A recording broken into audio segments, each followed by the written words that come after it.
As you watch the world's most powerful regimes crumble under the weight of Operation Epic Fury, you've probably asked yourself, what were they thinking? How can one human being push an entire nation to the brink of nuclear war just to hold on to a title? It's easy to call them monsters, but neuroscience suggests something much more terrifying. Absolute power doesn't just corrupt the soul, it literally rewires the brain. Psychologists call this the dictator's trap, and it starts with a medical condition you've probably never heard of, Hubris Syndrome. Think of the human brain as a finely tuned social instrument. For most of us, our prefrontal cortex is constantly calculating empathy, risk, and long-term consequences. But according to Lord David Owen, a neuroscientist who studied leaders for decades, when a person stays in a position of unchecked power for too long, their brain undergoes a physical transformation.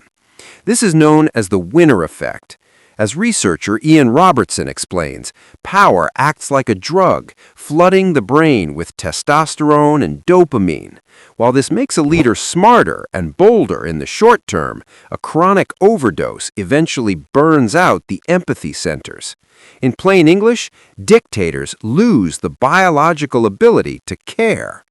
A study at McMaster University by Sukhvinder Obi found that power suppresses the mirror neurons in our brain, the cells that allow us to physically feel the emotions of others. This explains how a tyrant can sign a death warrant for thousands and then calmly go to lunch. To their brain, those people aren't human beings. They're just abstract numbers on a spreadsheet.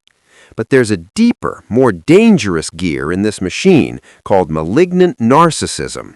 This term, coined by Erich Fromm, describes a perfect storm of four traits: grandiosity, antisocial behavior, paranoia, and sadism. A dictator doesn't just love himself, he needs to destroy anything that isn't a direct reflection of his will. When you combine this with the dark triad, Machiavellianism and psychopathy, you get a leader who views people strictly as tools. Here's the kicker: their paranoia isn't always a mental illness, sometimes it's just realism. Dr. Gerald Post, who founded the CIA's Personality Analysis Center, profiled dictators like Saddam Hussein and Kim Jong-il for the U.S. government. He found that they're often rational players in an irrational system. In a world where they've eliminated every competitor, the fear of being killed isn't a delusion, it's a job requirement. This creates the bunker effect. They surround themselves with yes-men who filter out the truth, leaving the leader physically and mentally trapped in a reality of their own making. Where does this drive for absolute control come from? Psychoanalyst Alice Miller points to something called poisonous pedagogy. In her study of Adolf Hitler and other tyrants, she found a consistent pattern of extreme humiliation and suppressed anger in early childhood. These children weren't allowed to be weak, so as adults, they project their weak self onto entire groups of people, minorities, dissidents, or enemies of the state, and try to exterminate that weakness with fire and steel. It results in a bizarre level of compartmentalization.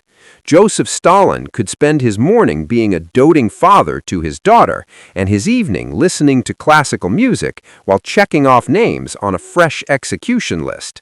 This mental firewall allows them to maintain a romanticized image of themselves.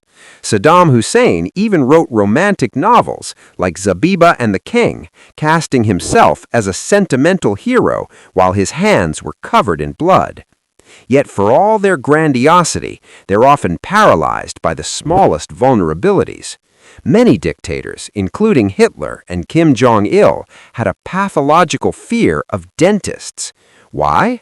Because being in a dentist chair with your mouth open is a position of zero control. For a mind wired by absolute power, that level of physical vulnerability is psychologically unbearable. Now, let's be real. We rarely meet a Stalin in our daily lives, but we all encounter micro-dictators, the toxic boss or the abusive partner who uses the same manual. They use gaslighting to rewrite your memory and control your reality. The best defense? The gray rock method.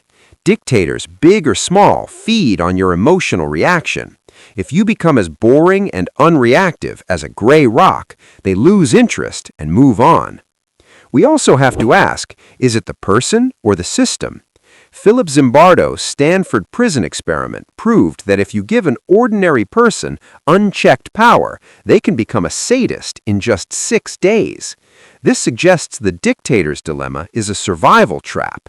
As political scientists note, these leaders are riding the tiger.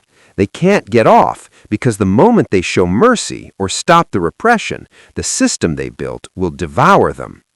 Ultimately, the fall of a regime like we are seeing now is a massive brain reset for the world. It's the moment the curtain is pulled back to reveal that the gods we feared were just men with broken empathy circuits and hyperactive amygdalas. Understanding the mind anatomy of power doesn't make it less dangerous, but it does make it predictable. You aren't powerless when you can see the machine for what it really is. Subscribe for more deep dives into the hidden mechanics of the human mind.